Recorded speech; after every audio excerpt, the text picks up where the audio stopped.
Welcome बच्चों। आज हम अपने संगीत की क्लास में हम जो टॉपिक लिया है हम लोगों ने वो है राग। राग किसे कहते हैं? स्वरों की वह सुंदर रचना जिसमें चित्त का रंजन करने की क्षमता हो उसे राग कहते हैं। तो स्वरों की वह सुंदर रचना जिसमें चित्त क्या है? चित्त अर्थात हृदय अर्थात मन का रंजन अर्थात आनंद, प्रसन्नता। जो स्वरों की वह सुंदर रचना जो हमारे हृदय को क्या करे? आनंदित करे, प्रसन्न करे, उसे क्या कहते हैं? राग कहते हैं। संगीत शास्त्रों में राग की परिभाषा इस प्रकार दी गई है। यो ये ध्वनि विशेषस्तु स्वर वर्ण विभूषिता रंजको जन चित्तानाय सा राग कथते बुधय। इसका क्या मतलब है बच्चों?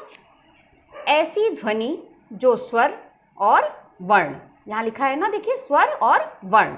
ऐसी ध्वनि जो स्वर और वर्ण से विभूषित हो और मनुष्य के चित्त का रंजन कर सके उसे राग कहते हैं। तो ऊपर भी मैंने आपको बताया कि चित्त क्या है और रंजन क्या है, अर्थात स्वरों से बनी वह रचना जो हमारे हृदय को हर प्रकार से आनंदित करे, प्रसन्नता प्रदान करे, उसे हम क्या कहते हैं बच्चों? राग कहते हैं। भारतीय संगीत में राग का बहुत महत्व है बच्चों।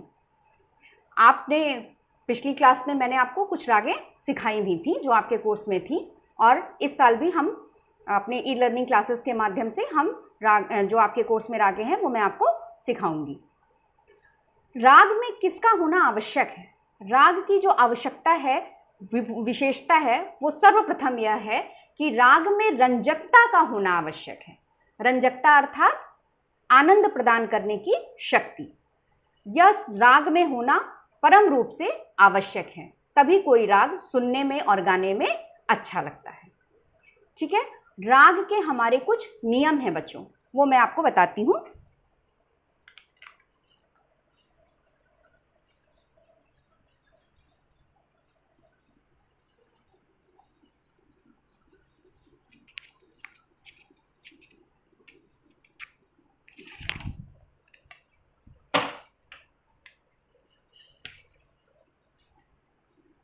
राग के नियम या लक्षण भी आप इसको कह सकते हैं।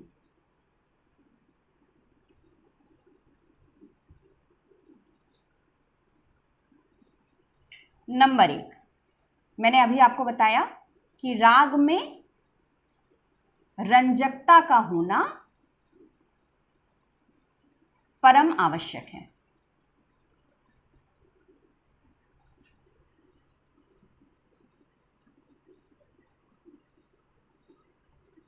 ठीक है बच्चों। नंबर 2, किसी भी राग में कम से कम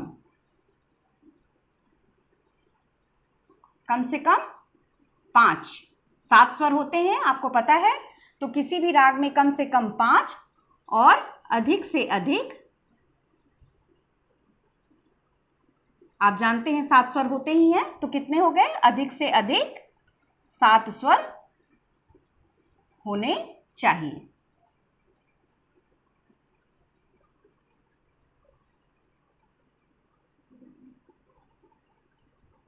ठीक है, तो कम से कम 5 और अधिक से अधिक 7 स्वर होने चाहिए, यानी 7 से ज्यादा नहीं हो सकते क्योंकि 7 ही स्वर होते हैं हमारे भारतीय संगीत में, और 5 से कम नहीं हो सकते। ठीक है, ये नहीं कि कोई भी राग में 3 स्वर हो, 2 स्वर हो, उनसे किसी भी राग की उत्पत्ति या राग का निर्माण नहीं हो सकता। तीसरा, क्योंकि राग गाया जाता है बच्चों, इसलिए राग में वादी, संवादी, कर्ण, मीड़, खटका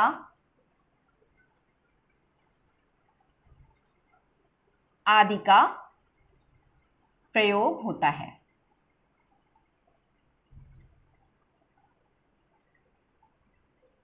ठीक है बच्चों, क्योंकि आपको पता है कि ये वादी, संवादी, कर्ण, मीड़, खटका, ये सारी क्या होते हैं? किसी भी राग की खूबसूरती को बढ़ाते हैं, वो सुनने में अगर इनका प्रयोग हम करते हैं, कर्ण का, मीड़ का, खटका का, तो वो राग को या किसी भी गीत को क्या करते हैं, बहुत मधुर बनाते हैं, बहुत ही सुंदर बनाते हैं। इसलिए क्योंकि राग का प्रथम उद्देश्य क्या है, रंजकता प्रदान करना। तो इन सब की खूबसूरती के माध्यम से हम किसी भी राग को या किसी भी गीत को क्या बनाते हैं बच्चों, सुंदर बनाते हैं, वो हमें सुनने में बहुत अच्छा लगता है। चौथा, राग में आरोह और अवरोह का होना आवश्यक है।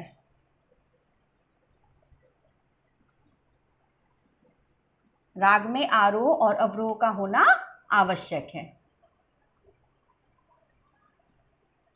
ठीक है, हर राग का, उस राग का जैसा भी स्वरूप होता है, जैसा चलन होता है, जिस तरीके के उसमें शुद्ध और विकृत स्वर लगते हैं, उन्हीं स्वरों के माध्यम से उस राग का आरोह और अवरोह निर्धारित होता है।